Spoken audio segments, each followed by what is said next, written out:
السلام علیکم، میں لبنہ ملک اپنے یوٹیوب چینل کے ساتھ آپ کی خدمت میں حاضر ہوں۔ اور انسان نے جیسے جیسے ترقی کی منازل طے کی ہیں، سہولتوں کے انبار لگائے ہیں، وہیں اس آگے جانے کی دوڑ میں اخلاقیات کو کہیں بہت پیچھے چھوڑ دیا ہے۔ بلکہ اگر ہم یہ کہیں کہ اخلاقیات کے اوپر مٹی ڈال دی ہے، دفن کر دیا ہے، تو کوئی دوسری بات نہیں ہو۔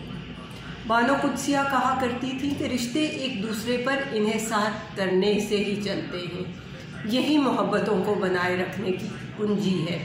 اور اگر معیار زندگی بلند کرنے کے چکر میں ہم رشتوں کو بے توقیر کر دیں تو کہانی ہی ختم ہو جاتی ہے، اور رشتوں کو بے توقیر ہوتے اور انسانیت کو ریت کی طرح سے ہم نے پھسلتے ہوئے دیکھ لیا ہے۔ آپ کے سامنے ہے کہ اسلام آباد سے لے کر کوئٹہ تک پاکستان کے ہر شہر میں، ہر گاؤں میں بھی بچوں کے ساتھ زیادتی کے واقعات اس طرح سننے کو ملتے ہیں کہ سن کر روح کانپ اٹھتی ہے۔ جب کسی ایک کم سن بچے کو کسی دکان میں، کسی فیکٹری میں یا کسی گیراج میں بیگار پر لگوایا جاتا ہے تو کون جانتا ہے کہ ان میں سے کتنے بچے دن بھر کی مزدوری کے علاوہ اپنے مالکوں کے جنسی ہوس کا بھی نشانہ بنتے ہیں۔ میڈیا کے ذریعے اس طرح کے واقعات اور جو خبریں ہم تک پہنچتی ہیں وہ در حقیقت ان تمام خبروں کا 10% بھی نہیں ہوتی جتنے واقعات رونما ہو رہے ہوتے ہیں۔ زیادتی کا شکار یہ تمام بچے جب یہ باتیں گھر میں بتاتے ہیں تو اس وقت ان زیادتی کے مرتکب افراد کی جانب سے انہیں جان سے مارنے کی دھمکیاں بھی دی جاتی ہیں۔ اور اسی وجہ سے بہت سے گھرانے ایسے ہیں جو ان واقعات کا علم ہونے کے باوجود ان تمام باتوں کو دبا دینے کی طرف جانا زیادہ پسند کرتے ہیں اور کوشش کرتے ہیں کہ بات نکلنے ہی نہ پائے۔ پاکستان میں جنسی زیادتی کے مجرم اور پورن ویب سائٹس پر کام کرنے والے بہت سارے چہرے سامنے آئے ہیں۔ خبر گرم رہنے تک تو ایسے افراد کے خلاف کارروائی ہوتی رہتی ہے، لیکن پھر وہ سب آزاد ہو جاتے ہیں۔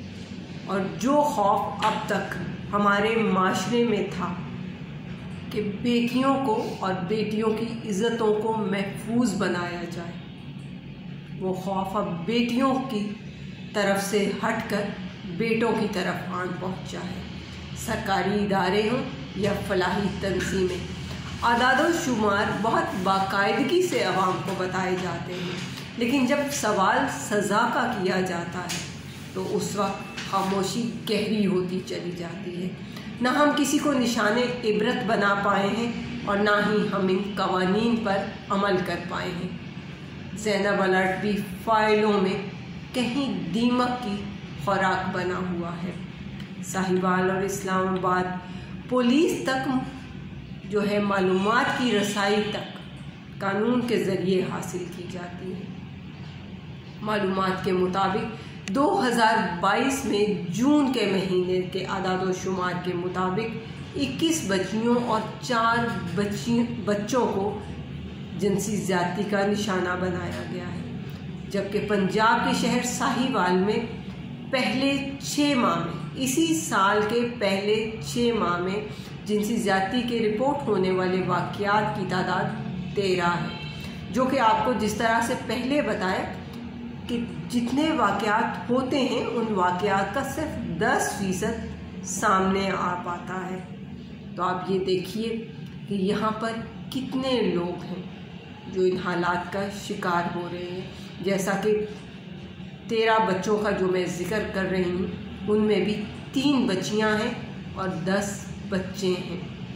یہاں پر یہ بات قابل ذکر ہے کہ پنجاب میں زیادتی کا شکار ہونے والے لوگوں میں بچوں کی تعداد بہت زیادہ بڑھ رہی ہے، اور یہ صرف وہ اعداد و شمار ہیں جو رپورٹ ہوئے ہیں، جو نظر میں آئے ہیں، جو پتہ چلتے ہیں۔ اور پاکستان میں تو حالات ایسے ہیں